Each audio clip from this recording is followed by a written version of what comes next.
Here are today's top stories. The Duterte cabinet approves the proposed 3.75 trillion peso national budget for 2019. President Duterte's satisfaction rating remains good despite its drop in the latest SWS survey. The LTFRB fines Grab Philippines for imposing a 2 peso per kilometer travel charge on its fare. And a 5-star hotel in China promotes Filipino cuisine. Good day, I'm Pia Rosas Maruto. Welcome to the PNA Newsroom.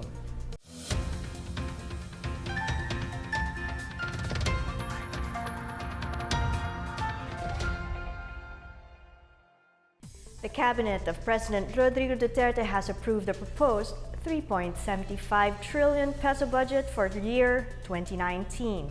Presidential spokesperson Harry Roque said the proposed national budget was approved during a record 9-hour cabinet meeting that lasted up to 1 a.m. on Tuesday. Personal services will get the biggest allotment of more than 1 trillion pesos, followed by capital outlays amounting to over 750 billion pesos. The local government units will get third highest share of 640 billion, followed by maintenance expenditures, which has allotment of over 560 billion or 15%. Some 414 billion pesos will be used for debt servicing, while 187 billion and some 14 billion will go to tax expenditures and government-owned and controlled corporations, respectively. Last year, Duterte personally submitted the proposed national budget for 2018 amounting to 3.76 trillion pesos after he delivered his second State of the Nation address or SONA. Duterte is scheduled to deliver his third State of the Nation address on July 23. The Department of Education has pushed for the enforcement of the law regarding the proposal to conduct drug testing of public school students. Secretary Leonor Briones met with officials of the Philippine Drug Enforcement Agency, Dangerous Drugs Board, and Philippine National Board. Briones reiterated that drug testing must be random and be limited to high school and college students only. During the meeting, PDEA, DDB, and PNP showed Briones their data on the dramatic increase in the number of children involved in prohibited substances and their proposed plan of action. DepEd stressed that President Rodrigo Duterte mandated the department to enhance a curriculum on drug education for learners 9 years old and up. The 4 agencies have also agreed to provide each other advice, share information, and meet regularly to solve illegal drugs issues.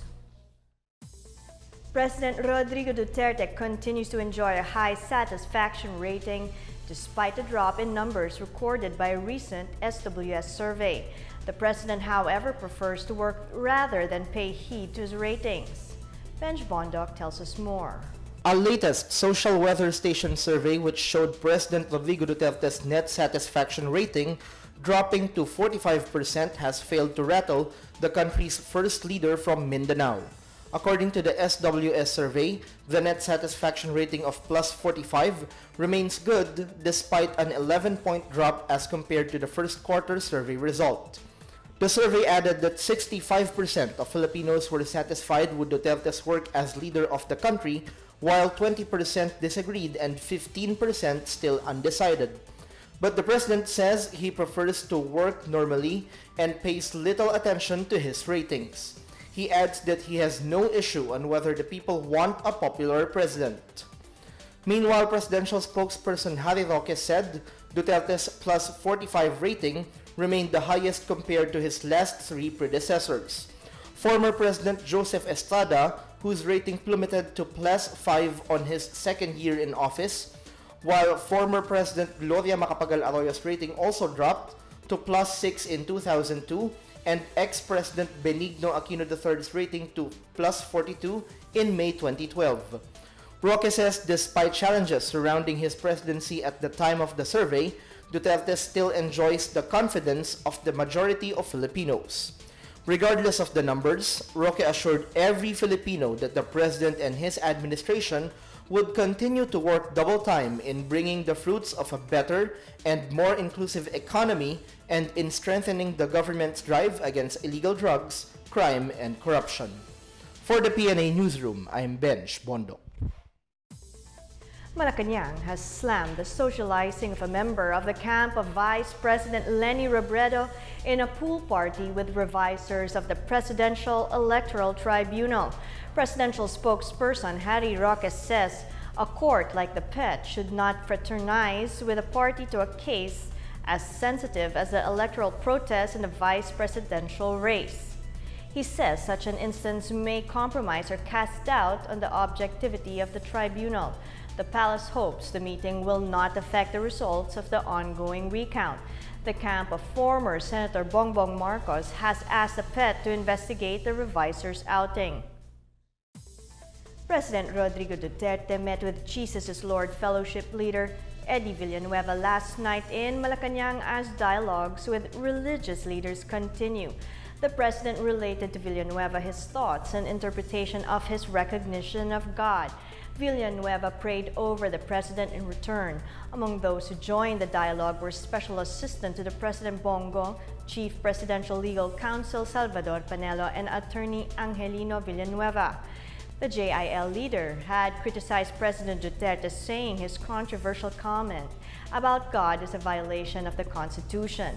The president earlier had a dialogue with CBCP President Romulo Valles where he promised not to lambast the church. Valles meanwhile vowed to refrain from using the church to attack the government.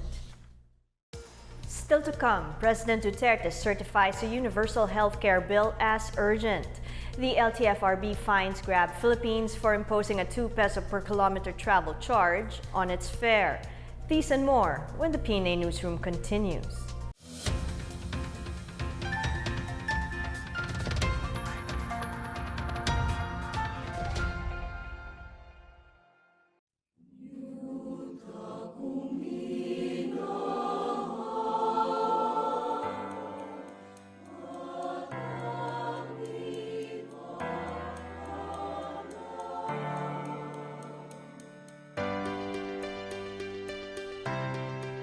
Disinformation destroys two things. Number one, it destroys the society, and it also destroys ourselves. Because whatever is na maling impormasyon na nabibigay mo, ang panlilin lang ay hindi tama. Okay? It's either you are being maligned or victimized or not.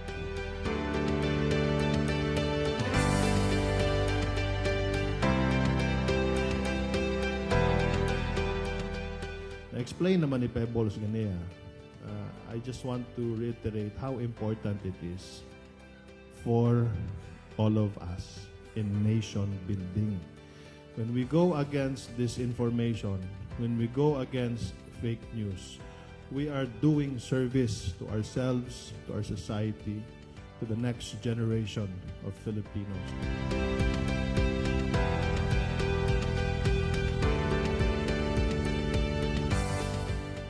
Sa role po ng bawat mamamayan, importante po na ma-realize natin at makita natin na yung public perception na sinasabi, bawat isa po sa atin ay may responsibilidad at may stake.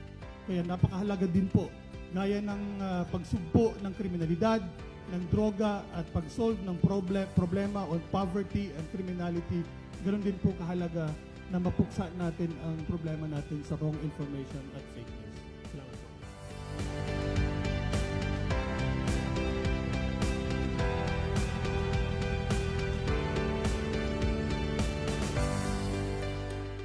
I will fight fake news and I will dismiss disinformation. I will fight fake news and dismiss disinformation. I will fight fake news and I will dismiss disinformation. We are indeed thankful that finally the PCO network has finally reached our shores and we are now part of the National Information Dissemination Network. Everybody would agree that a constant flow of updated, relevant, and timely information is important to everyone. Without the right information, people in societies would be isolated not only from the rest of the world, but from governments and policy makers. The Presidential Communications Operations Office.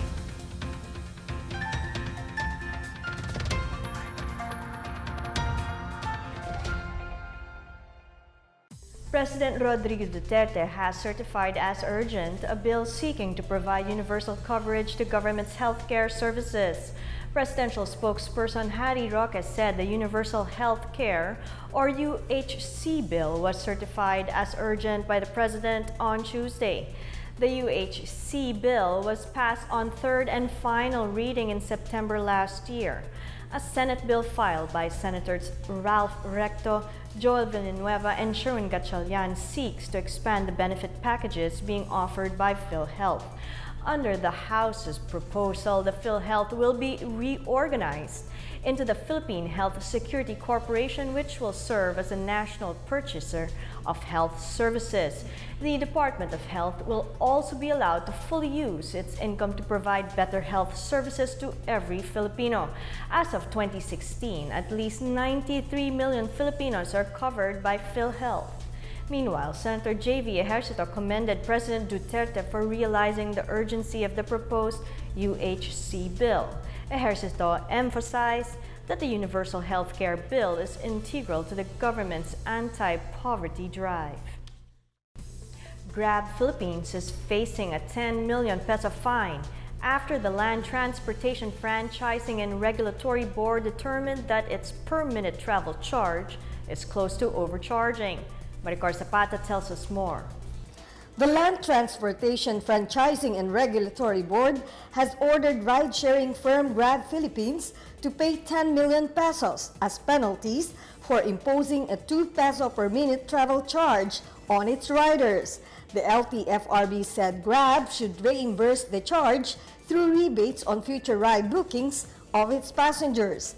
Grab imposed the 2 peso per minute charge from June 2 last year until April 19 this year, when the LTFRB brought it to a halt.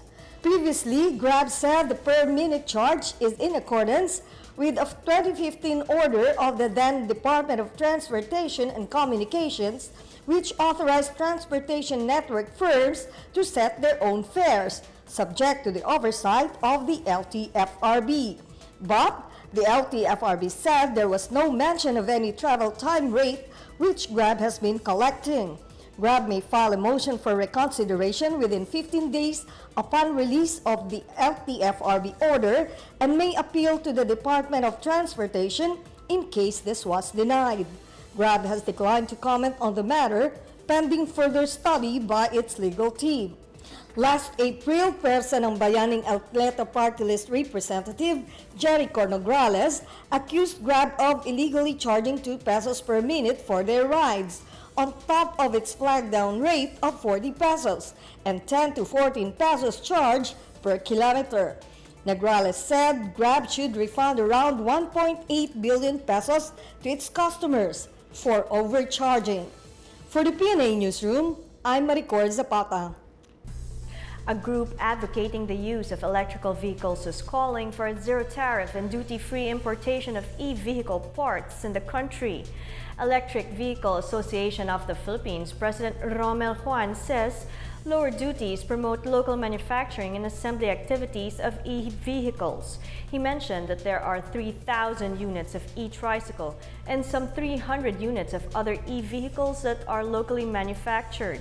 However, this number pales compared to the 15,000 units of e-motorcycles imported annually from China alone. On the other hand, EVAP Chairman Ferdinand Raquel Santos mentioned that the government may also consider giving a $2,000 rebate for those who buy e-vehicles.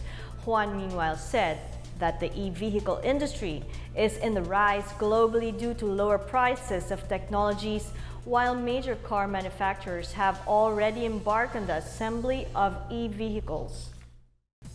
Baguio City's anti-smoking enforcers are set to check on business process outsourcing companies for compliance. Anti-smoking task force head Dr. Donabel Dubera says they will focus on BPO establishments for compliance of the city's smoking ban ordinance this week. Dubera says this is to curb the chronic smoking problem prevalent among BPO workers. She said the smoking addiction is one lifestyle vice that often causes health problems. The city government started implementing its smoke-free Baguio ordinance in May 2017. in line with President Duterte's own anti-smoking order. The ordinance designates certain smoking areas which must be located in open space outside a building with no roof or walls and not located in or within 10 meters from entrances and exits of any establishment. To better ask for the business establishments to comply with the laws to avoid penalties or cancellation of their permits to operate. Baguio's anti-smoking task force had already apprehended 1,384 violators as of May 2018. The local government of Davao City has increased the budget for the Kadawayan Festival next month to give way to a bigger and grander celebration. City Tourism Officer Generos Texon says this year's festival has a budget of 44 million pesos, which was increased by 2 million from last year. 12 million pesos of this amount comes from the government, while the rest is contributed by the private sector. About 200,000 foreign and local guests are expected to visit the Kadawayan Festival, which will start on August 10. During the launching last Monday, Davao City Mayor Inday Sara Duterte urged Davaoenos to participate in the event and join in the city's Thanksgiving. This year's events include the Kadawayan Ball, a fashion ball competition featuring the 11 tribes of Davao City, and Cosplay Kadawayan for younger Davaoenos featuring costumes inspired by the Philippine eagle. Up next, electric cooperatives are tapped to bring broadband internet to rural areas. A 5-star hotel in China promotes Filipino cuisine. The PNA Newsroom returns after these reminders.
The National Electrification Administration and Department of Information and Communications Technology have agreed to work for wider broadband access for households all over the country.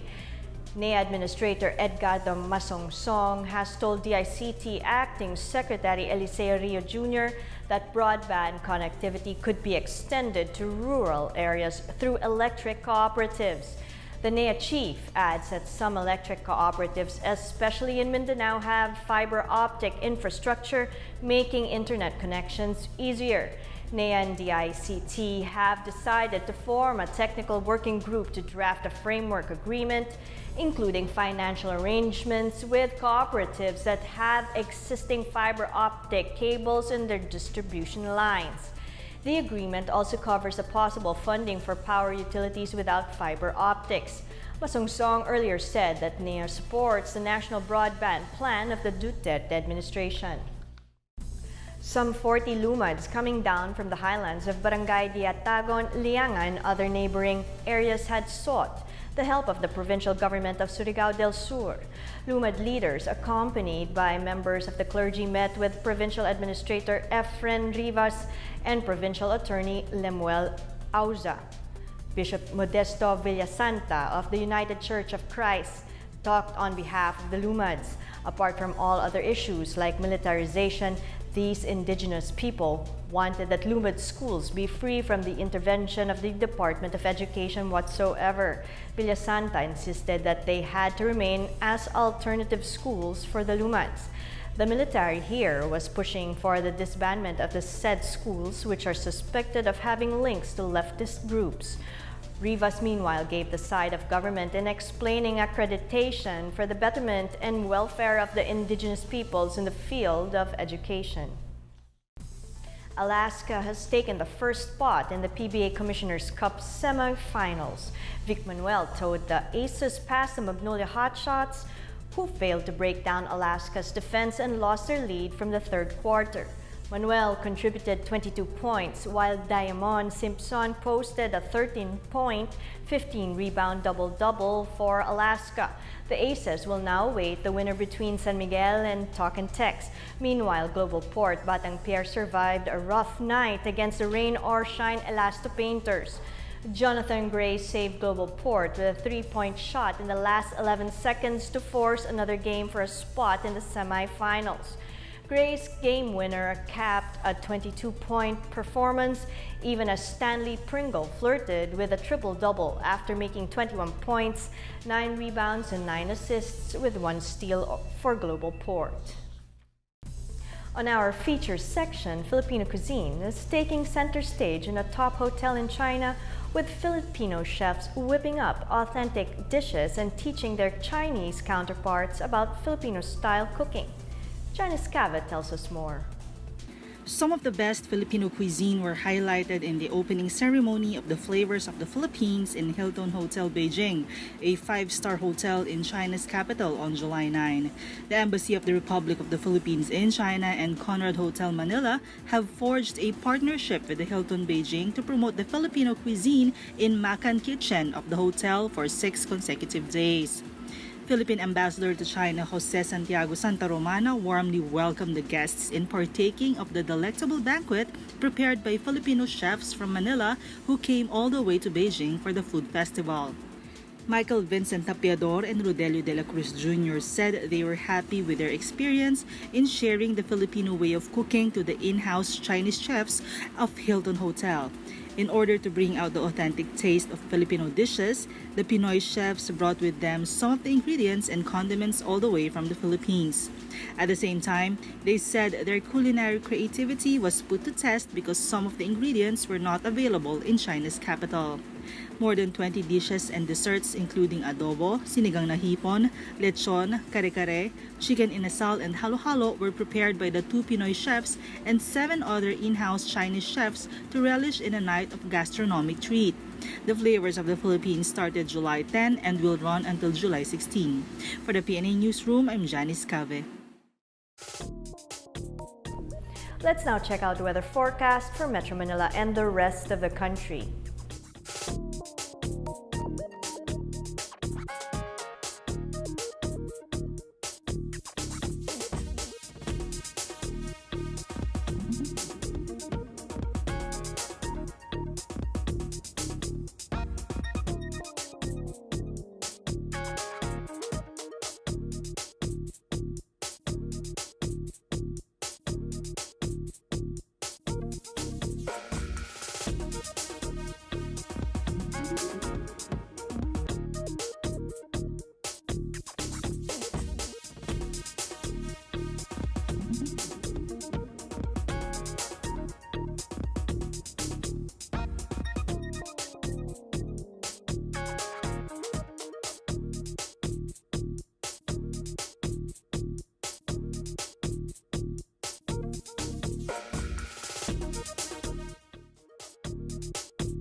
Here's another look at today's top stories.